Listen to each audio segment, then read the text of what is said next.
तो बच्चों अपन ने अभी तक एनएलएम के सारे अच्छे अच्छे कंसेप्ट पढ़ लिए हैं। अपन देख रहे हैं वो सारे अच्छे क्वेश्चन उनके ऊपर बेस्ड कंसेप्ट्स जो अपने मॉड्यूल के अंदर हैं। तो ध्यान दीजिएगा, इससे आपको कोई भी क्वेश्चन सॉल्व करने में कभी तकलीफ नहीं आएगी। तो क्वेश्चन पढ़ते हैं। A man is at rest in the middle of a pond on perfectly smooth ice. He can get himself to the shore by making use of Newton's. कह रखा है कि एक ऐसी पॉन्ड है जो पूरी जमी हुई है, पूरी आइस से जमी हुई है और परफेक्टली स्मूथ है, मतलब वहां पर कोई रफनेस नहीं है और आप बिल्कुल पॉन्ड के बीचों बीच खड़े हैं और आपको शोर तक पहुंचना है। तो ऐसा आप क्या करें ताकि आप शोर तक पहुंच जाए? तो बच्चों करने के लिए बहुत सारे तरीके हैं, पर सोचो एक चीज कि अगर आप चल के जाओगे तो चल के तो चलना पॉसिबल ही नहीं है। क्यों चलना पॉसिबल नहीं है? बिकॉज वहां पर परफेक्ट स्मूथनेस है। आप 100% गिर जाओगे और गिर जाओगे वहीं पे हो जाओगे। एक बार गिर गए तो उठना और मुश्किल हो जाएगा बिकॉज रफनेस नहीं है। तो सबसे आसान तरीका क्या है कि use that law which can make you in some force. कहने का मतलब है आपके पास कोई फोर्स आ जाए, वो कैसे पॉसिबल है? तो ऐसा कुछ कर सकते हैं कि आप कोई छींक आ जाए या आपके पास कोई जेब में रुमाल हो तो रुमाल को आप आगे फेंक दें। मैं क्या एग्जांपल दे रहा हूं? मैं एग्जांपल दे रहा हूं उस चीज का कि अगर आपने हल्का स्नीजिंग कर दी, छींक दिया, तो फोर्स कहां लगा? आगे वाले एयर मॉलिक्यूल्स पे, एयर के पार्टिकल्स पे। आपने उनको धक्का दिया। जैसे ही आपने उनको धक्का दिया, एट द सेम टाइम आपको भी एक रिएक्शन मिल जाएगा और रिएक्शन मिलते आपके ऊपर एक फोर्स लग गया। उस फोर्स को रोकने वाला कोई नहीं है बिकॉज सरफेस कैसी परफेक्टली स्मूथ, और आप फिसलते हुए पीछे चल जाओगे। या फिर आप अपनी पॉकेट से रुमाल निकाल के रुमाल आगे फेंक दो। जैसे आपने मोमेंट से किसी रुमाल को आगे फेंका, बाय कंजर्वेशन ऑफ मोमेंटम, जो आपका मोमेंट होगा वो कहां होगा? पीछे की डायरेक्शन में, और उससे आप कहां जाओगे? पीछे चल जाओगे। वहां पर भी न्यूटन्स का थर्ड लॉ ही वर्क कर रहा है। तो इसका मतलब आंसर क्या होगा? Newton's third law. बिल्कुल सर, इस एग्जांपल से वो कार्टून नेटवर्क्स में एक पर्टिकुलर पॉइंट से याद आ गए कि वहां पर क्या होता है कि एक जो ऑब्जेक्ट है वो स्नीज करता है, छींकता है, वो आगे छींकता है और वो पीछे की तरफ जाता है। बिल्कुल, तो वो थर्ड लॉ का एक बहुत अच्छा एग्जांपल है।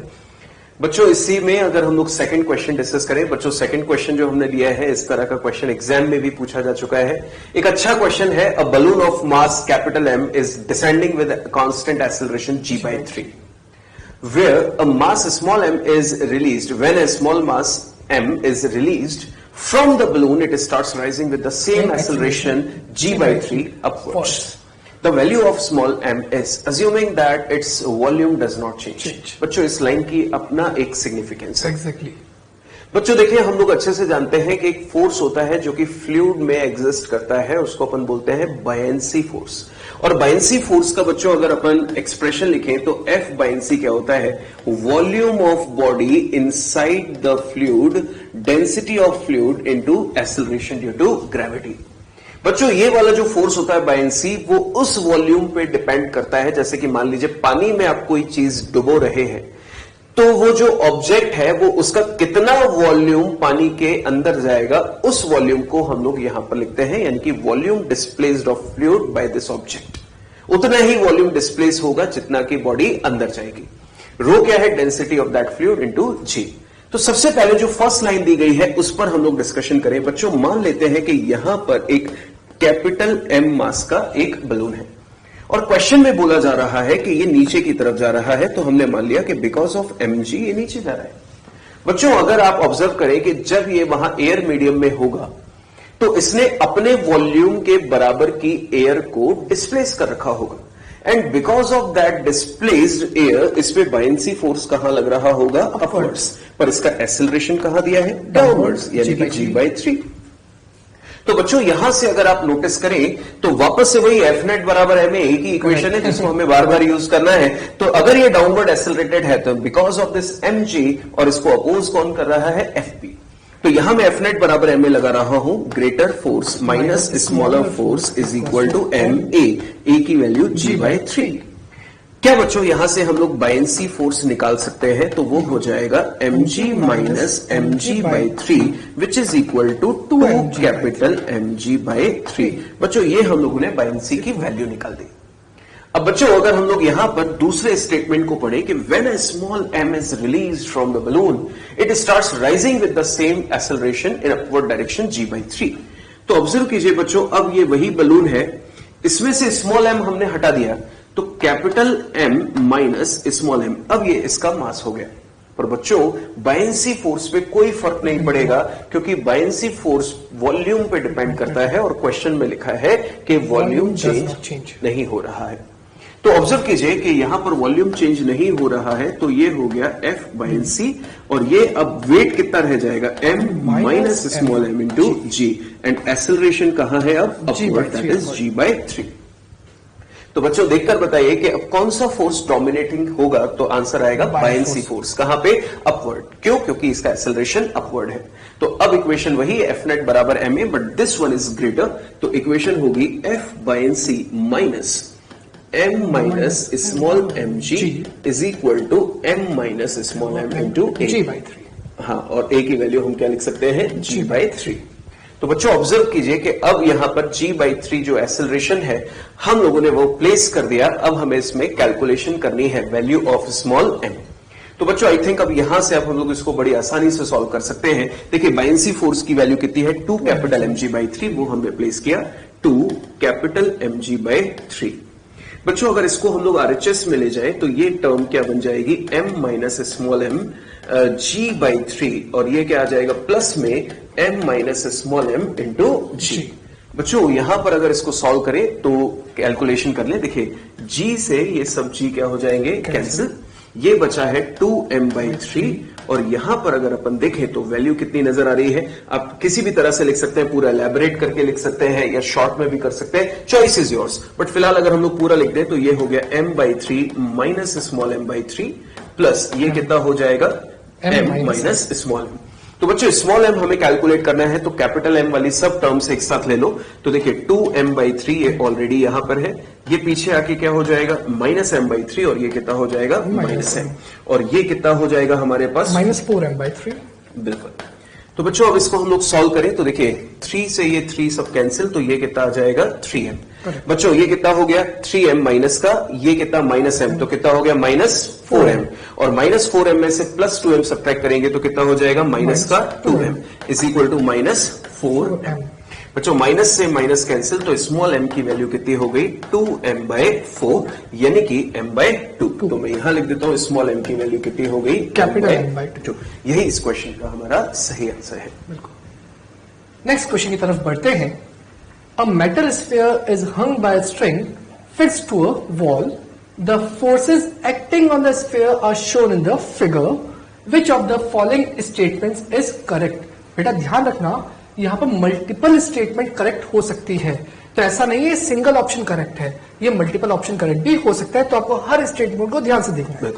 अब जैसा कि आप यहां पर देख सकते हो, इसको अपने दीवार से एक रस्सी के थ्रू बांध दिया है और ये रेस्ट पर दिख रहा है।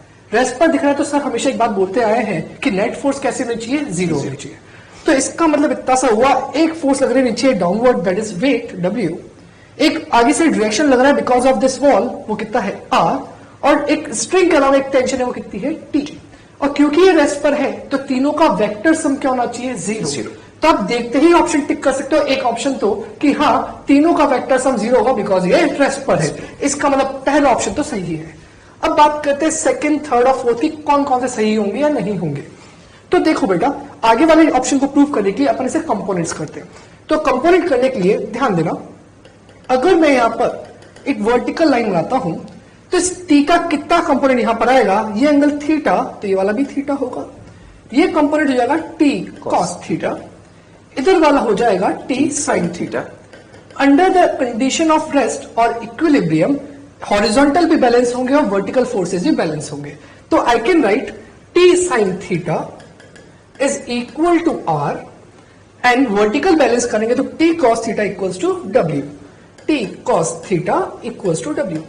इससे क्या फायदा हुआ ध्यान से देखना, अगर मैं इक्वेशन 1 और इक्वेशन 2 को डिवाइड कर देता हूं, जैसे मैं इसको डिवाइड करूंगा बन जाएगा tan थीटा, क्योंकि साइन बाय कॉस tan हो जाएगा और t से t कैंसिल हो जाएगा, is equals to r by w। तो यहां पर आपको कौन सा ऑप्शन है ऐसा दिख रहा है जो इस चीज को भी सेटिस्फाई कर रहा है? फोर्थ ऑप्शन, बिकॉज इस w को इधर ले जाएंगे तो r बराबर w tan थीटा हो जाएगा। इसका मतलब फोर्थ ऑप्शन भी सही है। पर बच्चों ऐसा मत सोचना 2 सही होगा तो आगे 2 की चेक नहीं करना, चेक तो करना है। अब इन दोनों की बात कर रहे हैं, यहां पर आपको इस जगह तो कोई स्क्वायर नहीं दिख रहा, पर यहां पर आपको स्क्वायर दिख रहा है। पर क्या अपन सोच सकते हैं कि यहां पर अगर मैं इन टर्म्स का स्क्वायर कर दूं तो कोई अच्छी चीज बन जाएगी जो अपन बार बार यूज कर चुके हैं। अगर मैं इनको स्क्वायर करके ऐड कर देता हूं तो क्या बन जाएगा, देखें, T square sine square theta plus नीचे टर्म का भी स्क्वायर करके ऐड करना है, T square cos square theta is equal to R square plus W का स्क्वायर। और टी स्क्वायर यहां पर कॉमन ले लीजिए, sine square theta plus cos square theta 1 हो जाएगा, तो क्या बन जाएगा, T square equals to R square plus W का स्क्वायर। इसका मतलब सेकंड ऑप्शन भी सही हो गया। अब रही बात थर्ड ऑप्शन की, क्या थर्ड ऑप्शन में वेक्टर का साइन लग रहा है? नहीं। इसका मतलब they are talking about magnitude.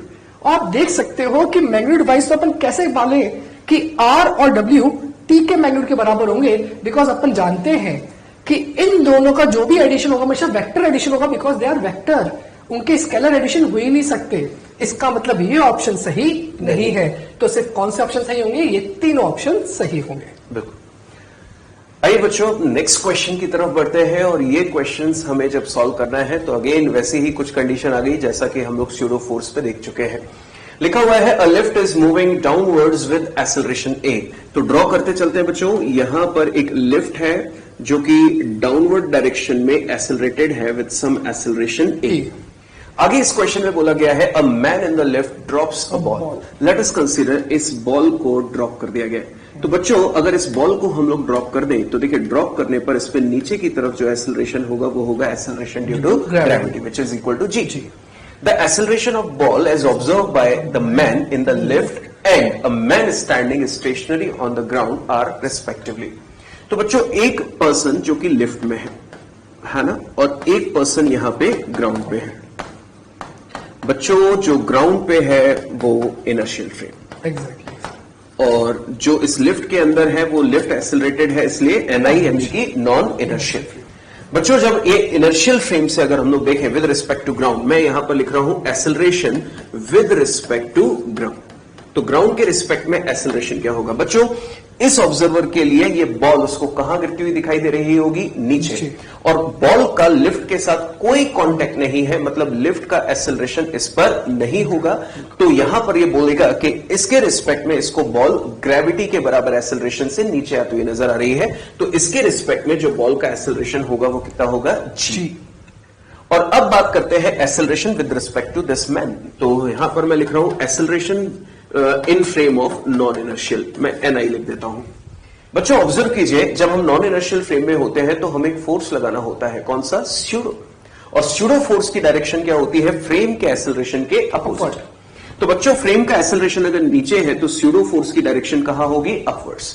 तो बच्चों जैसे मैंने यहां mg में से m हटा के सिर्फ g को रिप्रेजेंट किया क्योंकि मुझे एक्सेलरेशन की बात करनी है, तो उसी तरह से ऊपर मैं स्यूडो फोर्स में से ma में से m को हटा के सिर्फ क्या लिख देता हूं? a। तो बच्चों अगर ये दोनों एक दूसरे के अपोजिट है तो अगर हम इसका रिजल्टेंट निकालें तो वो कितना होगा? G minus A। ये होंगे इसके आंसर। अब हालांकि इस क्वेश्चन में हमें सबसे पहले क्या पूछा गया है? लिफ्ट के लिए, और दूसरा हमसे पूछा गया है ग्राउंड के लिए। तो बच्चों लिफ्ट के लिए आंसर है G माइनस A। मैच कीजिए C ऑप्शन। लिफ्ट के लिए G माइनस A और ग्राउंड वाले पर्सन के लिए कितना? G, जो इस क्वेश्चन का सही आंसर है। नेक्स्ट क्वेश्चन है, two blocks each having a mass capital M are placed as shown in the figure. Find the acceleration of the system. आपको बताना है सिस्टम का एक्सेलरेशन क्या होगा। तो ध्यान देना कि यहां पर कौन कौन से एक्सटर्नल फोर्स वर्क कर रहे हैं, उनको चेक कर लेते हैं। तो ये जो ब्लॉक है ये इंक्लाइन प्लेन पे रखा हुआ है, और इतनी बार आपको बता चुके हैं कि यहां पर अगर अलोंग द इंक्लाइन प्लेन जो फोर्स लग रहा होगा वो mg sin थीटा होगा। तो मैं कह सकता हूं कि अलोंग द इंक्लाइन प्लेन क्या फोर्स लग रहा है? mg sin theta. अब बेटा जो इस पर्टिकुलर इंक्लाइन प्लेन के परपेंडिकुलर होगा वो mg cos थीटा होगा, जो इसका नॉर्मल बैलेंस कर देगा। बिल्कुल। इसका मतलब उनको मार्क करने की आवश्यकता नहीं है। सिमिलरली इस ब्लॉक की बात करते हैं। इस ब्लॉक पे जो डाउनवर्ड mg लग रहा होगा वो भी उसका नॉर्मल बैलेंस कर चुका होगा। तो और कौन सा फोर्स इस ब्लॉक पे लग रहा है? Because of this string. क्या ये स्ट्रिंग इसको पुल कर सकती है? तो इस पॉइंट ऑफ कंसिडरेशन पर, इस पॉइंट ऑफ कंसिडरेशन पर जो टेंशन का डायरेक्शन होगा इधर होगा, दिस इज T। सिमिलरली इस ब्लॉक के पॉइंट ऑफ कंसिडरेशन पे टेंशन का डायरेक्शन अपवर्ड होगा, दिस इज अगेन T। और जैसा कि डायग्राम पे बता रखा है एक्सेलरेशन डाउनवर्ड है, इसका मतलब mg sin theta dominating force होगा विद रेस्पेक्ट टू t। तो I can right it equation mg sin theta minus t, that is net force, equals to mass into acceleration. For the second block, net force कौन सा, mg और m तो cancel हो चुके हैं, सिर्फ क्या बचा t। t is equals to mass into acceleration। बेटा स्ट्रिंग सेम है, इसका मतलब इसका भी एक्सलेशन कितना होगा, a ही होगा। तो I can say t is equals to m into a। अगर मैं दोनों को ऐड कर देता हूं तो क्या आएगा, माइनस टी से प्लस टी कैंसिल हो जाएगा, mg sin theta is equals to 2ma। And आपसे पूछा है एक्सलेशन की वैल्यू, तो m से m कैंसिल कर देते हैं, तो आंसर हो जाएगा g sin theta upon 2। This is the required answer. बच्चों अपना नेक्स्ट क्वेश्चन है जो कि एक बहुत अच्छा और इंपॉर्टेंट क्वेश्चन है, अपनी एनसीईआरटी में भी ये क्वेश्चन दिया है। The question is a block of mass 25 kg is raised in 2 different ways by a man of mass 50 kg as shown in figure. बच्चों ऑब्जर्व कीजिए, ये जो पर्सन दिया गया है उसका मास 50 kg है और वो 2 तरह से इस ब्लॉक को ऊपर की तरफ खींच रहा है। इसमें तो क्या कर रहा है, वो डायरेक्टली नीचे से ऊपर खींच रहा है, और इसमें with the help of pulley उसने क्या किया, ऊपर से नीचे खींचना इस तरह से स्टार्ट किया। अब लिखा है what is the action in the 2 cases if the floor yields to a normal reaction of force या नॉर्मल फोर्स ऑफ 700 न्यूटन। कहने का मतलब है बच्चों कि अगर ये पर्सन उस फ्लोर पे 700 न्यूटन से ज्यादा का फोर्स लगा दे तो वो फ्लोर टूट जाएगा, क्योंकि फ्लोर की जो ब्रेकिंग स्ट्रेंथ है वो हमें दी है 700, मतलब इससे ज्यादा का फोर्स वो बेयर नहीं कर सकता। आगे लिखा है which mode should the man adopt to lift the block without the yielding of the floor. मतलब इनमें से कौन सा मोड उसे अडॉप्ट करना चाहिए कि फ्लोर भी ना टूटे और ब्लॉक भी सेफली ऊपर आ जाए। तो बच्चों यहां पे डिस्कशन के दौरान मैं कुछ बातें करूंगा, उनको मैं पहले क्लियर कर देना चाहता हूं सो दैट वहां पे आपको कोई मिसकंसेप्शन ना हो। बच्चों ऑब्जर्व कीजिए कि यहां पर फ्लोर, इस पर एक पर्सन खड़ा हुआ है ऐसे, ये दोनों कांटेक्ट में है बच्चों, मैंने सिर्फ समझाने के लिए इनको अलग बनाया है। अर्थ इस पर्टिकुलर पर्सन पे एक फोर्स लगा रही होगी mg, जिसकी वैल्यू होगी पर्सन के वेट के बराबर यानी कि 500 न्यूटन, और कांटेक्ट होने की वजह से ये फ्लोर इस पे नॉर्मल कहां लगा रहा होगा, ऊपर। और बच्चों to every action there is an equal and opposite reaction. Floor ने अगर मैन पे नॉर्मल लगाया ऊपर तो मैन भी फ्लोर पे नॉर्मल लगाएगा नीचे। तो बच्चों ये दोनों एक्शन रिएक्शन पेयर है और एक्शन रिएक्शन पेयर का मैग्नीट्यूड एग्जैक्टली सेम होता है। तो पर्सन मान लेते हैं कि अगर रेस्ट पे है तो नॉर्मल की वैल्यू किसके बराबर होगी, 500, तो फ्लोर पे ऑलरेडी एक फोर्स लग रहा है, कौन सा, 500। तो बच्चों मैं जब भी बोलूं कि फ्लोर पे ऑलरेडी एक 500 न्यूटन का फोर्स है तो आप समझ जाइएगा कि मैं कहीं ना कहीं इस डिस्कशन की बात कर रहा हूं जो हमने पहले से ही कर लिया है। अब बात करते हैं कि अपना क्वेश्चन एग्जैक्टली क्या कहना चाहता है। बच्चों अब इसको मैं यहां से हटा रहा हूं। अपना क्वेश्चन अब हमको बोल रहा है कि फर्स्ट मोड को ऑब्जर्व कीजिए। बच्चों फर्स्ट मोड ए, इसको अपन नाम दे देते हैं। यहां पर अपना फ्लोर है, इस पर एक पर्सन खड़ा हुआ है जो ऑलरेडी नॉर्मल रिएक्शन नाम का फोर्स लगा रहा है इस फ्लोर पे, जिसकी वैल्यू अभी हम लोगों ने सीखी थी कितनी, 500। तो इस फ्लोर पे 500 न्यूटन का normal reaction by man already लग रहा है। अब यहां पर क्वेश्चन में बोला गया कि ये पर्सन स्ट्रिंग की हेल्प से इस ब्लॉक को ऊपर खींचना चाह रहा है जिसका मास है 25 kg, जिसका वेट है 250 न्यूटन। बच्चों अगर आपसे पूछा जाए कि इस 25 kg को ऊपर की तरफ खींचना है तो कितना फोर्स लगना चाहिए, तो बच्चों का आंसर होता है कि सर 25 kg का वेट अगर 250 न्यूटन है तो उससे तो ज्यादा ही लगाना पड़ेगा। फैक्ट है, ज्यादा ही लगाना पड़ेगा, पर कितना ज्यादा लगाना पड़ेगा। एक बच्चा सोचता है कि सर 250 है तो उससे ज्यादा आप लगा दो 260, एक ने सोचा सर 270 लगा दो, एक सोच रहा है कि सर 300 लगा दो। तो फोर्स की तो कोई लिमिट ही नहीं है ना कि ज्यादा तो कितना भी हो सकता है, और हमें जब तक कोई पर्टिकुलर वैल्यू नहीं दी गई तो हम तो किसी चीज को सोच ही नहीं सकते कि मैक्सिमम कहां तक जाए। तो ऐसी स्थिति में हमको 250 न्यूटन को अगर ऊपर पुल करना है तो मिनिमम फोर्स लेके चले कि इसको पुल करने के लिए कम से कम 250 तो चाहिए ही चाहिए। ज्यादा तो कितना भी चलेगा पर कम से कम कितना चाहिए, 250। ज्यादा की तो कोई लिमिट ही नहीं है, पर मिनिमम कितना चाहिए, 250। उससे ये जस्ट लिफ्ट अप या कांस्टेंट वेलोसिटी से चलने की स्थिति में आएगा। तो हमने ये डिसाइड कर लिया कि इस रस्सी में मैन को 250 न्यूटन का फोर्स लगा के इतनी टेंशन डेवलप करनी पड़ेगी सो दैट ये ब्लॉक को ऊपर की तरफ खींच ले। तो बच्चों अब आपको यहां पर आंसर देना है जो मैं आपसे पूछूं, ध्यान से सोचना। न्यूटन के थर्ड लॉ के अकॉर्डिंग पर्सन यहां पर इस ब्लॉक को नीचे से ऊपर खींच रहा है, मतलब रस्सी पे फोर्स कहां लगा रहा है पर्सन? ऊपर। कितना? 250। तो कंप्लीट माय स्टेटमेंट, पर्सन ने स्ट्रिंग पे 250 न्यूटन लगाया अपवर्ड्स। पर्सन ने स्ट्रिंग पे 250 न्यूटन लगाया अपवर्ड, तो स्ट्रिंग भी पर्सन पे 250 न्यूटन लगाएगी डाउनवर्ड्स। तो बच्चों स्ट्रिंग ने पर्सन पे 250 न्यूटन लगाया डाउनवर्ड्स, तो अब पर्सन टोटल पुश जब सरफेस पर करेगा तो कितना करेगा? 250 plus 500 equal to 750 newton. Floor break हो जाएगा, टूट जाएगा, मतलब ये मोड उसके लिए सेफ नहीं है। तो अब हमारी बारी है उस सेकंड मोड को देखने की कि वहां पर क्या चल रहा है। बच्चों यहां पर वापस से वही situation, already person 500 Newton normal reaction force लगा रहा है, जैसा कि हम लोग सबसे पहले डिस्कस कर चुके हैं। वापस से उसी ब्लॉक को उठाना है, पर उस ब्लॉक को उठाने का तरीका उसने थोड़ा सा चेंज कर दिया। बच्चों वापस से सारी चीजें सेम है, 25 केजी है तो वेट भी 250 न्यूटन, स्ट्रिंग में मिनिमम 250 न्यूटन का टेंशन डेवलप करना ही पड़ेगा, और अब पर्सन जो फोर्स लगा रहा है उसकी डायरेक्शन चेंज हो गई। आंसर दीजिए, पर्सन अब भी रस्सी पे 250 न्यूटन ही लगाएगा। तो नोटिस कीजिए अब स्टेटमेंट क्या है, पर्सन ने स्ट्रिंग पे 250 न्यूटन लगाया डाउनवर्ड्स। पहले कहां लगा रहा था? नीचे से ऊपर, अब लगाएगा ऊपर से नीचे। तो स्टेटमेंट है वहां पर जो पर्सन है उसने स्ट्रिंग पे 250 न्यूटन लगाया डाउनवर्ड, तो स्ट्रिंग भी पर्सन पे 250 न्यूटन लगाएगी upwards.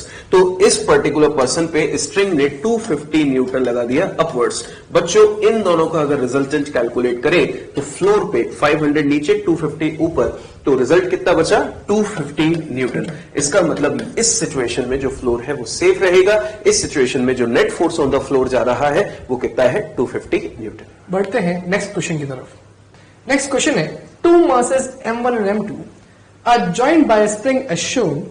The system is dropped to the ground from a certain height. The spring will, तो ध्यान देना, इस पर्टिकुलर पूरे सिस्टम को किसी ऊंचाई से छोड़ दिया।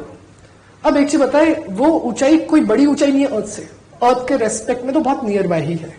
तो क्या दोनों ही ब्लॉक्स के ऊपर जो ग्रेविटेशनल फोर्स रहेगा वो इनके रेस्पेक्टिव वेट के बराबर होगा, मतलब m2g और m1g। अगर मैं सिर्फ बात करूं ग्रेविटेशनल एक्सेलरेशन कितना होगा, वो कितना होगा? g।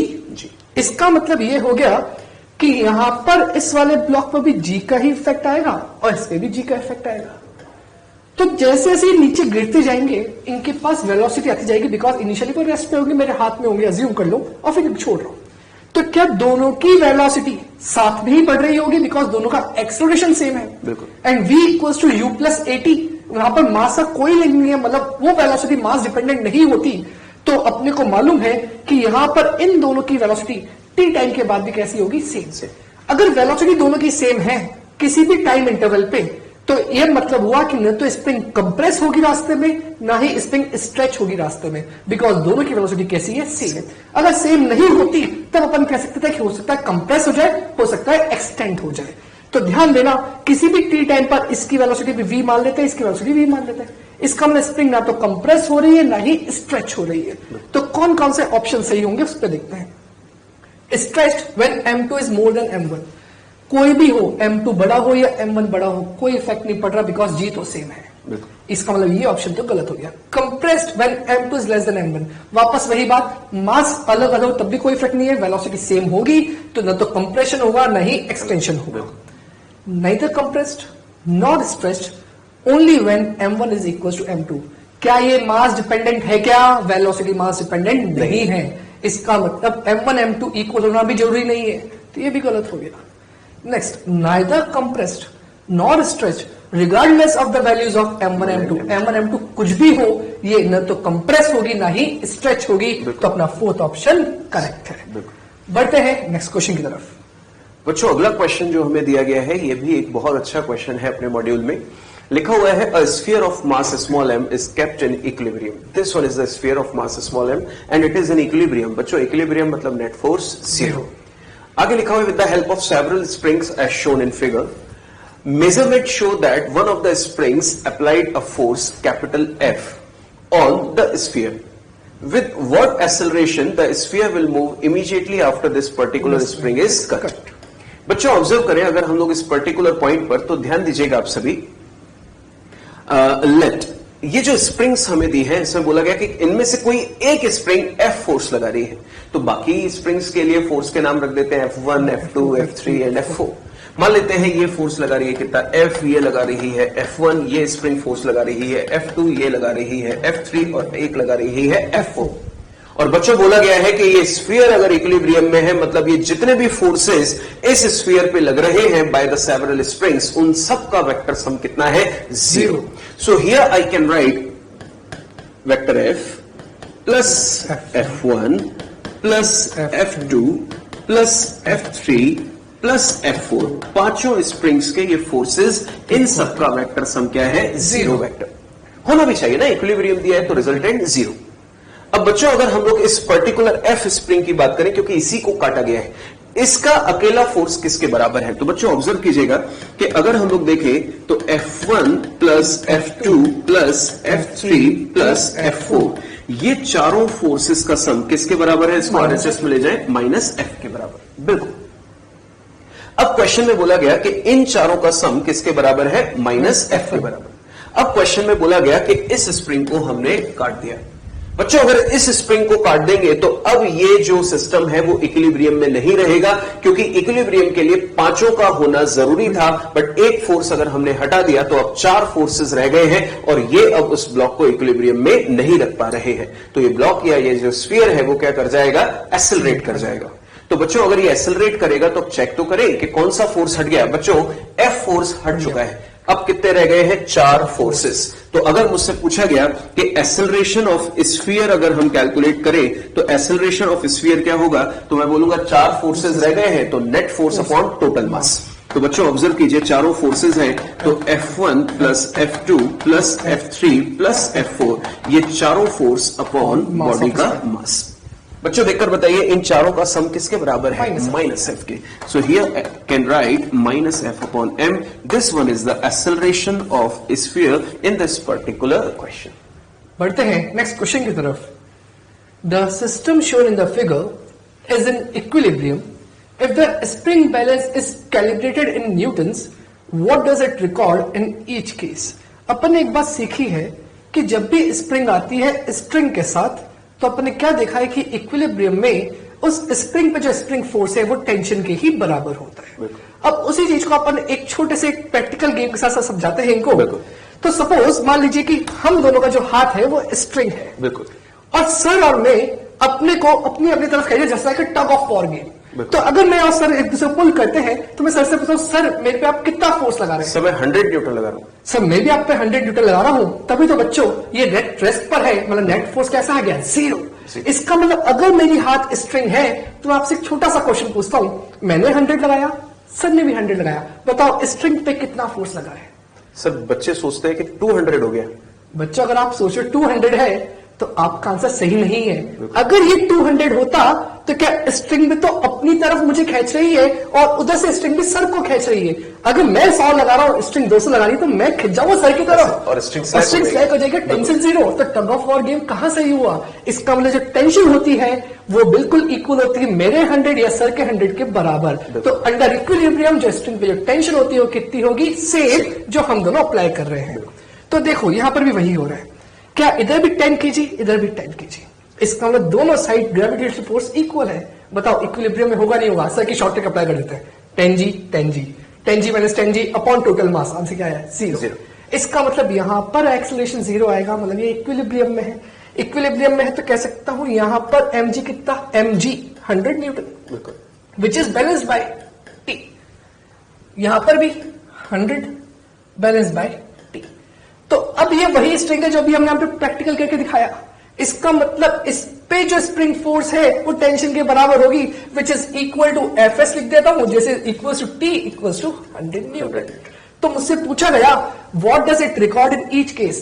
तो इस केस में स्प्रिंग फोर्स 100 न्यूटन रिकॉर्ड तो करेगी, पर उसको रिप्रेजेंट करने का तरीका होता है Fs इक्वल्स टू 100 न्यूटन और 10 kg वेट। बहुत बार ऑप्शन के अंदर ऐसा भी आंसर होता है, और सर ने आपको सिखा रखा है 10 kg वेट का मतलब 100 न्यूटन, जब g की वैल्यू 10 मीटर पर सेकंड स्क्वायर दे रखी है। नेक्स्ट केस, जैसा कि सर ने आपको बताया कि जो स्प्रिंग होती है वो हमेशा टेंशन फोर्स मेजर करती है या उसके अंदर जो स्प्रिंग फोर्स डेवलप हो रहा है उसको मेजर करती है। और स्प्रिंग जो बैलेंस होती है, स्प्रिंग बैलेंस की रीडिंग बच्चों डेली लाइफ में हम लोगों ने देखा है ना, सिलेंडर को हम लोग उठाते मेजर करते हैं तो वो स्प्रिंग बैलेंसेस ही होती है। वो रीडिंग हमें किस में देती है, जैसा सर ने बताया कि केजी वेट में हमें देती है, पर जैसा कि क्वेश्चन में न्यूटन्स दे रखा है तो हमें आंसर जैसा बोला जाए वैसा ही देना है। अब बच्चों इस सेकंड केस की बात करें तो आपको समझ में आ गया होगा कि अगर ये रीडिंग निकालनी है तो इस सस्पेंशन पॉइंट पे टूटी, तो इसका मतलब इस क्वेश्चन में स्प्रिंग की रीडिंग निकालनी है, मतलब मुझे टूटी की वैल्यू निकालनी है। तो बच्चों फटाफट से इसको सॉल्व कर लेते हैं, अपने पास शॉर्ट ट्रिक्स हैं। एक्सेलरेशन ऑफ सिस्टम, बच्चों बताओ इधर 150 और इधर 50, तो दोनों अपोज कर रहे हैं। 150 minus 50 is equal to 100, total mass 20, acceleration 5 metre per second square. Tension बच्चों किसी भी एक ब्लॉक से निकालें, 15 केजी नीचे आ रहा है, 5 केजी ऊपर जा रहा है, 5 केजी ऊपर जा रहा है तो एम जी प्लस ए, और ये आ रहा है तो एम जी माइनस ए। अपन इससे निकालते हैं 5 जी प्लस ए, जी 10, ए की वैल्यू 5, तो ये कितना हो गया 75 न्यूटन। बच्चों अगर टी की वैल्यू 75 है तो यहां पर जो स्प्रिंग की वैल्यू हमें कैलकुलेट करनी है, स्प्रिंग फोर्स में जो रीडिंग आ रही है वो किसके बराबर आ रही है, 2t। तो बच्चों 2t की वैल्यू, अगर t की वैल्यू 75 है तो 2t कितना हो जाएगा 150 न्यूटन, जो कि स्प्रिंग फोर्स के बराबर यानी कि उसके अंदर रीडिंग का आंसर है। बच्चों 150 न्यूटन तो न्यूटन्स में है जैसा कि हमें क्वेश्चन में पूछा गया, बट अगर इसमें पूछा जाए कि स्प्रिंग की रीडिंग केजी वेट में निकालिए तो हम 150 न्यूटन को केजी वेट में बदलने के लिए 10 से डिवाइड कर देंगे तो आंसर आ जाएगा 15 केजी वेट। नेक्स्ट क्वेश्चन है, नेक्स्ट क्वेश्चन तो वैसे वर्बली हो जाएगा। तो देखो यहां पर एक इंक्लाइन प्लेन है, एक पर्टिकुलर स्प्रिंग बैलेंस लगा हुआ है, 10 केजी का मास को पुल कर रहा है और इस साइड से वो बंधा हुआ है। तो ऑब्वियस सी बात है, सर ने आपको इतनी बार बता चुके हैं कि यहां पर सिर्फ एक ही फोर्स लग रहा है, that is m g sine theta. इसका मतलब ये जो टेंशन होगी ये डायरेक्टली किसके बराबर होगी, एम जी साइन थीटा। बस वैल्यूज पुट करनी है, 10 into 10 into sine 30 which is equal to 50 newton. यही इस स्प्रिंग बैलेंस की रीडिंग भी होगी। बिल्कुल। नेक्स्ट क्वेश्चन की तरफ बढ़ते हैं। बच्चों नेक्स्ट कंडीशंस जो ये क्वेश्चंस जो हमको दिए जाते हैं वो किसमें दिए जाते हैं, बर्ड केज प्रॉब्लम्स। बच्चों बर्ड केज प्रॉब्लम का जब भी कोई क्वेश्चन आपके सामने आ जाए तो अगर हम उसको डायरेक्ट सॉल्व करना चाहते हैं तो याद रखिए लिफ्ट ए से ऊपर जा रही है, नॉर्मल की वैल्यू बढ़ी, वेइंग मशीन की रीडिंग बढ़ गई m g plus a. Lift a से नीचे आ रही है, वेइंग मशीन की रीडिंग घट गई, नॉर्मल एम जी माइनस ए। तो एक तरह से याद रखने का तरीका बिल्कुल वैसा ही है, पर आइए छोटा सा डिस्कशन करते हैं बर्ड केज के एग्जैक्टली सिचुएशन क्या होती है। A bird is sitting on the base in an airtight cage. Now if the bird starts flying. अब बच्चों ये तीन केसेस जो है वो समरी है, उसको अपन डिस्कशन लेंगे लास्ट में, बट पहले हम लोग पूरा मैथमेटिकल वे में इसको समझते हैं। Air tight cage just like एक लिफ्ट की तरह मान लीजिए, अपन जब लिफ्ट के अंदर होते हैं तो चारों तरफ से वो पैक होती है, तो वैसे ही अपन कंसीडर कर ले। तो बच्चों स्टार्टिंग करते हैं बिल्कुल बेसिक से, आप ध्यान रखिएगा एक एक पॉइंट जो मैं एक्सप्लेन कर रहा हूं। लेट अस कंसीडर यहां एक वेइंग मशीन रखी हुई है। क्या है, एक वेइंग मशीन, WM से इसको मैंने डिनोट किया। इस वेइंग मशीन के ऊपर एक केज रखा हुआ है और केज का मास मैंने मान लिया कैपिटल M, और इसके अंदर एक बर्ड जो है वो बेस पे बैठी हुई है और बर्ड का मास मान लेते हैं स्मॉल m। तो बर्ड प्लस केज मिलकर इस वेइंग मशीन पे जो नॉर्मल रिएक्शन लगा रहे होंगे वो वेइंग मशीन की रीडिंग होगी, और हम वेइंग मशीन के कॉन्सेप्ट में सीख चुके हैं कि ये नॉर्मल क्या होगा, इन दोनों के वेट के बराबर, यानी कि mg प्लस स्मॉल mg। बच्चों ये तो वो केस है जब बर्ड आराम से वहां पर बैठी हुई है। अब क्वेश्चन ये बनता है कि बर्ड अगर ए एक्सेलरेशन से ऊपर उड़ना चाहती है या ऊपर उड़ती है तो उस केस में वेइंग मशीन की रीडिंग क्या होगी। तो बच्चों ऑब्जर्व कीजिए आप सभी, यहां पर मैंने वेइंग मशीन को वापस से बना दिया और वेइंग मशीन के ऊपर मैंने केज को वापस से रख दिया। केज रखा हुआ है कैपिटल M मास का, तो इस वेइंग मशीन के अंदर जो रीडिंग होगी वो mg तो होगी ही होगी, केज रखा हुआ है बिल्कुल। और बर्ड जो है वो ऊपर की तरफ उड़ रही है ए एक्सेलरेशन से। तो बच्चों बर्ड अपना कांटेक्ट छोड़ चुकी है। तो कई बार बच्चे ये समझ लेते हैं कि बर्ड ने कांटेक्ट छोड़ दिया तो अब वेइंग मशीन के अंदर बर्ड के mg की रीडिंग नहीं होगी या उसके कोई फोर्स की रीडिंग नहीं होगी। बट बच्चों इसको ध्यान से समझे, वही चीज समझने वाली है। बच्चों अगर ये बर्ड है स्मॉल m मास की और ये ऊपर की तरफ एक्सेलरेटेड है, तो सोच के देखिए कि बर्ड का खुद का mg कहां होगा, नीचे, और ऊपर की तरफ इसको कोई ना कोई फोर्स चाहिए और उस फोर्स की वैल्यू इस mg से ज्यादा होनी चाहिए, तभी तो ये ऊपर उड़ सकती है। क्योंकि अपवर्ड एक्सेलरेशन तो तभी आएगा ना जब ऊपर की तरफ कोई नेट फोर्स होगा। तो इस फोर्स की वैल्यू पहले निकालते हैं। बच्चों इस फोर्स की वैल्यू एफ नेट बराबर एम ए से निकाले तो एफ माइनस एम जी बराबर एम ए, तो कैपिटल एफ बराबर हो गया एम जी प्लस ए। ये तो होना ही था कि अपवर्ड फोर्स की वैल्यू बढ़ के एम जी से तो ज्यादा आनी ही थी, पर ये आई कैसे? बच्चों इमेजिन कीजिए कि जब बर्ड उड़ती है तो अपने पंखों को इस तरह से, अपने विंग्स को इस तरह से मूव कराती है। तो बच्चों क्या करती है बर्ड एग्जैक्टली? बर्ड को ऊपर की तरफ उड़ना है तो ऊपर फोर्स तो चाहिए। तो जब वो विंग्स इस तरह से अपने मूव करती है तो वो अपने विंग्स के थ्रू एयर पार्टिकल्स पे फोर्स कहां लगाती है? नीचे। तो बच्चों स्टेटमेंट कवर कीजिए एक्शन और रिएक्शन का। बर्ड ने विंग्स के थ्रू एयर पार्टिकल्स पे फोर्स लगाया नीचे, तो वही एयर पार्टिकल विंग्स पे फोर्स कहां लगाएंगे? ऊपर। तो ये फोर्स एग्जैक्टली जो वहां पर आ रहा है बिकॉज ऑफ एयर पार्टिकल्स।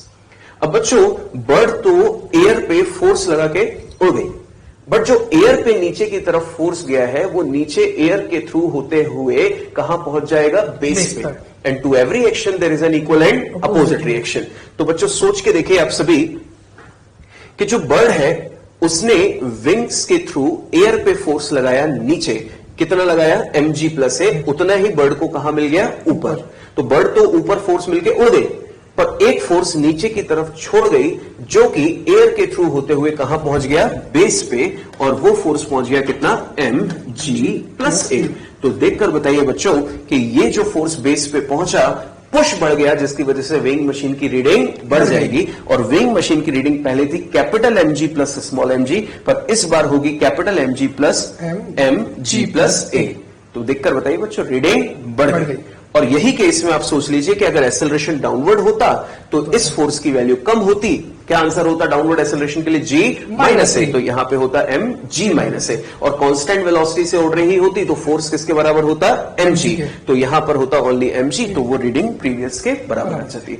तो वही चीज यहां पे समरी हम लोगों ने लिखी हुई है, एक एक करके हम लोग पढ़ते हैं। First, weight of the system will not change if the bird flies with a constant velocity। जैसे सर ने बोला constant velocity F equals to mg, weight में कोई इफेक्ट नहीं आएगा। Second, weight of the system will increase if the bird flies with upward acceleration। Third, weight of the system will decrease if bird flies with a downward acceleration। Next है case 2। A bird is sitting on the base in a wire cage, जो practically daily life में हम लोग observe करते हैं। Now if the bird flies upward, its weight will decrease in all the cases। Reason सोचकर देखिए बच्चों क्या होना चाहिए। बच्चों पिछले केस में क्या था? एयर टाइट केस था। तो जैसे ही विंग्स के थ्रू उसने फोर्स लगाया तो फोर्स क्या हुआ? एयर के थ्रू बेस पे पहुंच गया।